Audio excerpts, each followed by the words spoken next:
Free. Okay, so we are here with Nick Johnson, who is the founder of Useful Social Media, and we're at the Corporate Social Media Summit 2010. It's been spectacular. Day two, and Nick, we would love to know, and everyone is asking because it's been such a success, why this conference? Why a conference specifically about corporate social media?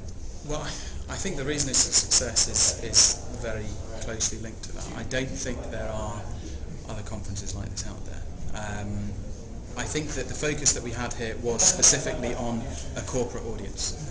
So it's specifically on big businesses, big brands, and how they deal with social media. Because obviously this is something that you can't avoid, and one of the common refrains from the conference is, you've got to be involved in the conversation, whether you want to be or not.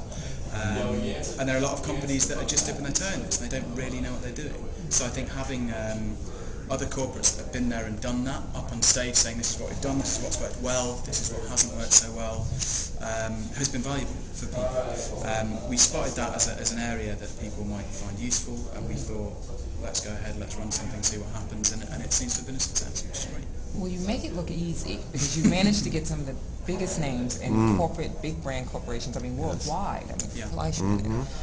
So how difficult was that? Well, I've been organising conferences in different areas for a while. So you know the sort of things that you need to do, and the big success, the big thing that made this a success rather, was that we got on board some really good, well-respected people early. So people like Bill Delaney from Whole Foods Market and people like Kelly Feller from Intel came on board early on. And once you get those first people, you get the ball rolling, then it's a bit of a snowball effect, and you can get more coming.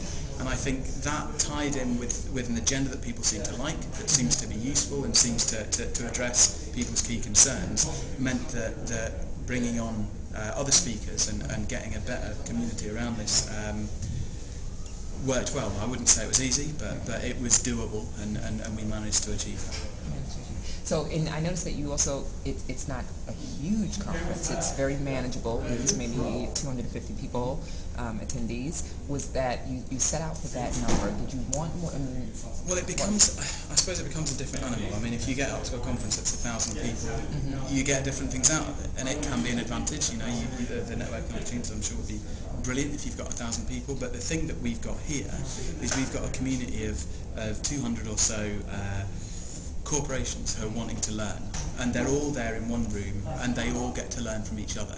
And I think if we were bigger than this, that level of corporations as compared to maybe service providers and industry analysts and that sort of thing would be diluted.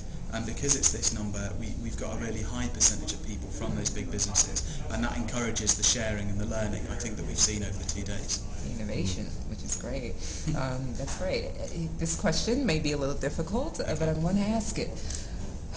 The gurus. Yes. Yes. We notice that there are no social media gurus, and we don't dislike them. They have their place as well, but there are big names out there, and they're at all the conferences, and they teach people how to do social media. Why didn't you get some of these big names on the panel? Well, one, because they're everywhere, and that's not a unique selling point, and I think people can get that in other places. And two, because if you're running a conference on this sort of topic, that what I found from the research that we did was that companies would find it most useful to hear from their peers and hear from people that have done this and have faced the same problems.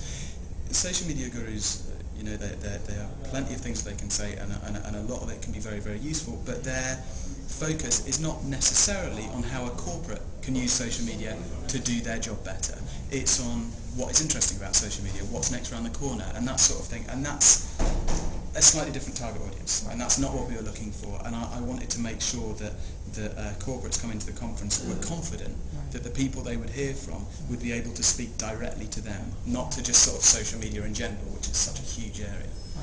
And ironically, based on the tweets, the average person who would go to those conferences and hear the gurus have been getting a lot out of the tweets and the information today. So they're learning from these experts who they normally wouldn't have access to. So that brings me to your social media agenda for the conference. Because if it's a social media summit, how did you go about approaching social media for the event? Well, it's been really interesting actually, because I mean, for us to start this, obviously Useful Social Media is a new brand for us. It's not something that we have a tremendous amount of cachet. There aren't that many people that know the name. So social media was absolutely vital in getting our message out there.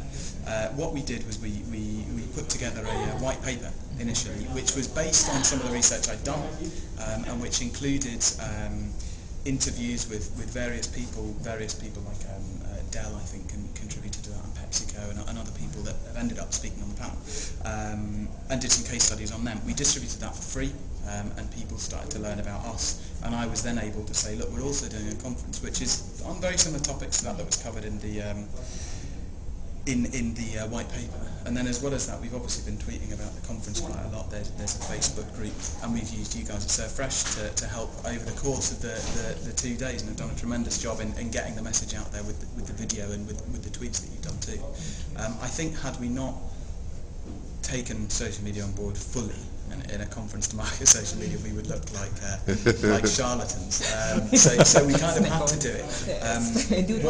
One thing that we did do that I think made some people in our organisation have kittens to a certain extent was I did all my marketing for the conference. I measured the results from my email marketing and from my physical marketing and the social media marketing.